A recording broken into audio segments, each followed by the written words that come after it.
Welcome to the last instalment for Outdoor Education Club in terms of growing our own vegetables.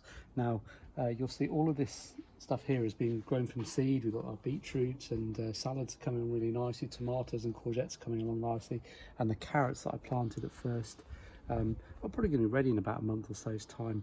And it's been really interesting to see how many people have started to grow their own crops during lockdown, and I think it's a sort of combination of wanting to do something, and it's also a case of wanting to do something very positive that they can see develop every day. So that's been really pleasing to see.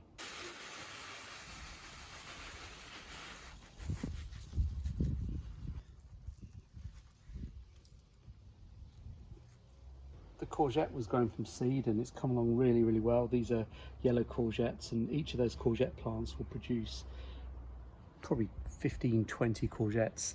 And here is the inter-house bean growing competition that we started about a month ago, and you'll see that whites are very much in the lead up here, and right down in last place happens to be Mad Lake.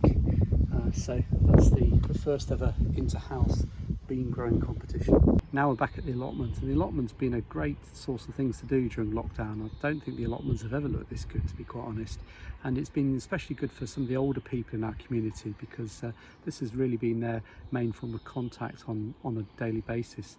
Also, I've recently acquired this rather nice second-hand water butt courtesy of Mr. Dearden, and it's going to be a good way of saving some water. We've got some guttering on the shed.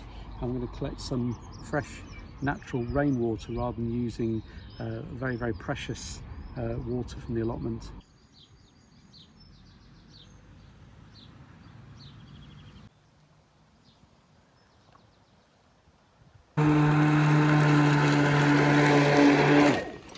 Of course, it's not just about planting and watering and weeding. You also have to try and make sure that the area stays tidy as well. So that of course means a bit of mowing and strimming as well.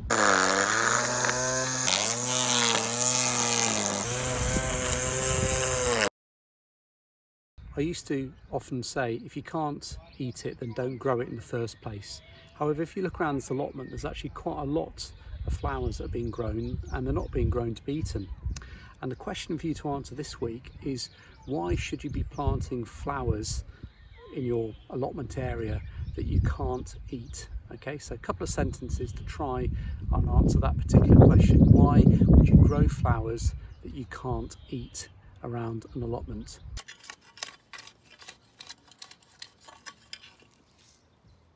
Most of the vegetables, of course, are not ready yet. It's going to be a month or two's time, but this is very much strawberry season when Wimbledon should be on.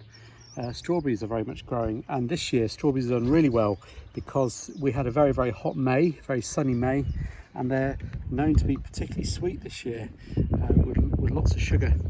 So there should be a bumper crop of strawberries, and certainly these are just sort of 5 minutes worth of strawberries that we just picked down here.